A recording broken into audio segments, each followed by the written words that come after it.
Hello everyone. Today you'll hear a short recap of the movie Hard Target 2. We see two Burmese men running for their lives from a gang of bikers. One of them is taken down with a bow by some European guy. The survivor keeps sprinting as fast as he can. The young man runs into an abandoned warehouse, but even there he can't escape his pursuers. The prey is wounded in the arm. The poor guy climbs higher, but falls down when the hunters catch up to him again. We jump back 6 months earlier. In Las Vegas, an MMA tournament is underway. The fighters are fired up, so the match starts aggressively right away. After a powerful kick, Baylor, nicknamed the Jailer, almost gets his head taken off. The bell saves him from defeat. He regains his senses and, enraged, starts pounding his opponent like a punching bag.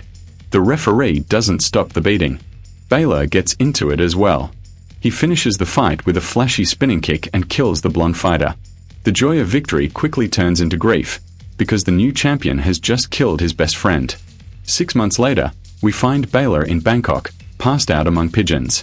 Drowning in sorrow, he drinks non-stop and occasionally takes part in underground no-rules fights. At first, he usually holds back, but then easily takes down another big opponent. Afterward, he pops pills and washes them down with whiskey. That's how the American fighter's Thai vacation goes, until he catches the attention of a wealthy man named John Aldrich. After defeating a local fighter, Baylor earns $3,000. Aldrich adds more money and says he wants to give the pro another chance. The champion can earn $500,000 for just one fight. Madden, Aldrich's right-hand man, hands him a business card. He has time to think it over. Aldrich doesn't have to wait long. This strange guy is cutting up fish right in his office. A helicopter picks Baylor up and flies him to Myanmar along with the rich man. The local general also gets his cut. He'll make sure no one interferes with the millionaire's entertainment. Aldrich introduces Baylor to the other guests. First to approach him is the famous Spanish matador, Esparto. There's also a father and son duo, the Zimlings from Texas. If Baylor used to be called the Jailer, after killing his friend his nickname becomes the Executioner. Then Sophia, the heiress of a major oil tycoon, approaches him. Landon Marshall is a famous game developer. Overall, it's quite a mixed crowd. These are Baylor's opponents. The ring is the jungle. Aldrich tosses Baylor a bag of rubies worth $1 million. He can keep them if he makes it across the border into Thailand.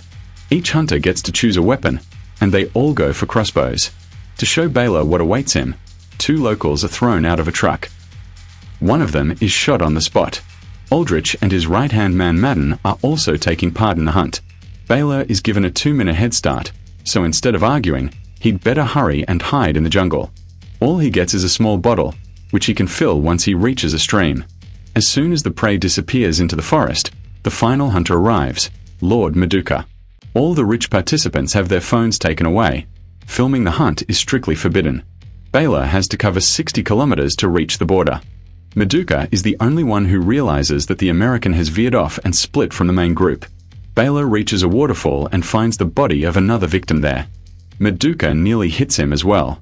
Unlike the others, he's armed with a rifle with a scope, but it's not helping him much so far. Baylor hides underwater, waits for the hunter to get closer, and attacks. The man begs for mercy, then treacherously hits Baylor with a stun gun. Maduka closes the distance, naively relying on his knife. The champion lands a powerful blow, and as the man falls, he smashes his skull against a rock. Meanwhile, the game designer has secretly brought a camera and hidden it well. The younger Zimling throws up. This kind of entertainment clearly isn't for him. Soon, Baylor is spotted. All the hunters line up at the edge of the waterfall and aim their crossbows at him, but the bolts keep missing. Jacob Zimling gets fed up and pulls out 2 pistols. They don't help either. Then he resorts to a grenade launcher. While escaping, Baylor tumbles down a hill, hits a few rocks, and lands softly on an elephant. There's a whole herd nearby, and one of the elephants smacks him on the head. The elephants are looked after by a girl named Tar. Her brother was also being hunted, and she doesn't know where he is now. When the hunters get tired of searching on foot, Aldrich brings in motorcycles for his clients. Tar agrees to guide Baylor to the border. It turns out locals are constantly hunted here, and the cunning Aldrich tracks everything using drones. Escaping him won't be easy. Baylor tells Tar to leave. It's dangerous to stay with him. Right then, 3 bikers block their path.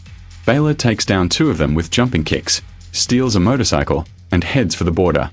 Sophia gets on his tail, firing at him with grenade launchers mounted on her bike. The prey and the hunter face off. First, Baylor traps her in a net, then fires a grenade at her. Sophia doesn't even flinch and forces Baylor to retreat, pulling out small handheld crossbows. Meanwhile, Tar is also being hunted. The Zimling family is after her. She strikes first but can't handle the father. He brutally beats her and even starts pulling down his pants. The son is horrified by what he sees and backs off. Tar takes advantage of the moment, fights back, and kills the father with a machete. At the same time, Sophia challenges the MMA champion to hand-to-hand combat. He quickly beats her and rides off on a motorcycle. Baylor knocks out the younger Zimling and rushes to hide in the jungle with Tar. Aldrich forces the boy onto his knees beside his father's body. Tobias is told to avenge his dad. Only then will he become a man. Tar leads the American to an abandoned village and treats his wound. All the locals were driven off their land by the general so Aldrich could run his games here. Using a GPS tracker, Madden figures out where the prey is and points the hunters in the right direction. Meanwhile, Tar accidentally leads Baylor into a minefield. The hunters stop nearby. Baylor fires an arrow but misses. In response, the Spaniard throws a spear at him and hits a mine. Aldrich orders everyone to stand still and shoot the prey with rifles, but the fool Tobias runs onto the minefield. And when Baylor shoots him in the shoulder, he drops his rifle right onto a mine. The kid ends up joining his father, and Baylor escapes with Tar into the forest. They enter a cave to rest, and by sheer luck, Tar's injured brother is there, the same long-haired guy from the beginning. Since the prey is inside the cave, Madden loses the signal and can no longer track them. Baylor starts to develop feelings for Tar. He doesn't want to part ways with her once they cross the border. Aldrich is a former CIA agent who came up with a brilliant business idea.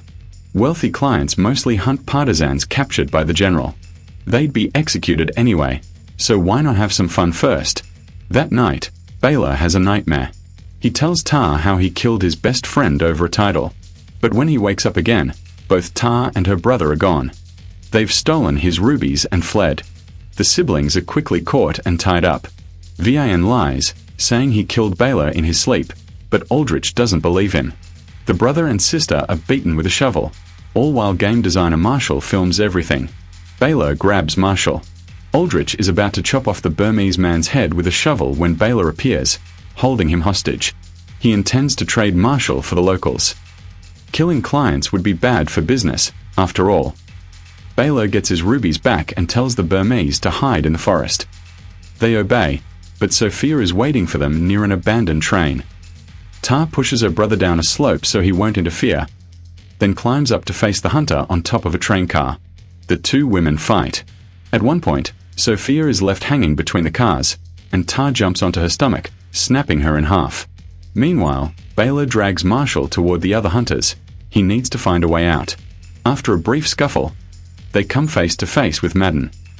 A few clever moves later, Baylor manages to dive into the river without a single injury. All three escapees regroup on a log in the middle of the river and float downstream. Baylor removes the memory card from the camera, proof of the crime. Tar apologizes for stealing the rubies.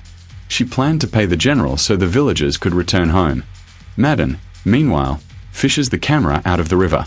Aldrich immediately realizes who the camera belongs to and executes Marshall by slitting his throat. In the end, only one hunter remains, the Spaniard. He learns that the organizers have been using a GPS tracker the whole time to follow the prey. That's not honorable. There's no dignity in it. But at this point, honor doesn't matter anymore. Baylor has footage of their faces, so they'll have to call in a cleanup team. Near the military camp, the trio is forced to abandon the log and climb ashore. Aldrich arrives right there. Baylor starts wondering how he keeps finding them. Finally, it clicks. He searches the bag of rubies and finds a GPS tracker inside.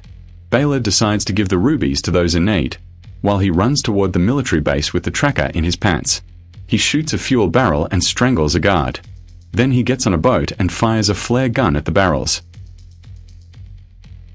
Now an entire army is hunting Baylor. Meanwhile, The Spaniard tracks down the Asians and starts taunting Van with a cloth like a bullfighter. Van falls for it and gets shot in the back. The matador is about to finish him off, but his sister attacks from behind. Distracted, the Spaniard gets harpooned. His attempt to climb onto the boat fails. At the same time, Baylor is almost at the Thai border. A helicopter rains bullets and grenades down on him. He dodges the fire for a long time, then reaches land. The soldiers run straight at him instead of shooting, making it easy for Baylor to take them out. He climbs onto a bridge. On the other side, Aldrich and his assistant arrive. Aldrich grabs a random Thai man and shoots him with a single-shot Thompson pistol. A child could be next. That's when Baylor steps out of hiding, with pigeons around him. He approaches Aldrich and claims he's hiding the memory card in his ass. Madden isn't amused by the joke. The millionaire is brought a cold beer. He's about to enjoy the show. 5 fighters attack the champion at once, but even after an exhausting run through the jungle, Baylor takes them all down with ease. Madden smirks, waiting for his turn, and ends up being nothing more than a punching bag. The bald guy doesn't land a single hit. Baylor uses him as a human shield. Aldrich shoots his own assistant, but can't fire a second time, so he just absorbs the champion's punches with his face. Baylor reloads the gun and gives the millionaire a 2-minute head start. But Aldrich has no intention of running. He's got an entire army behind him. He orders the soldiers to kill Baylor, but then Tar shows up with the rubies and gives them to the general. So Baylor is spared. Aldrich grabs a gun, but is immediately gunned down by the Burmese. Baylor and Tar stand facing each other, untouched by a single bullet. The villagers are finally allowed to return to their homes. It turns out Tar only gave the general half of the rubies, the rest she returned to Baylor. Baylor buys a house for his friend's widow, and she immediately forgives him for her husband's death. Baylor himself stays in Thailand, teaching martial arts to kids together with Tar.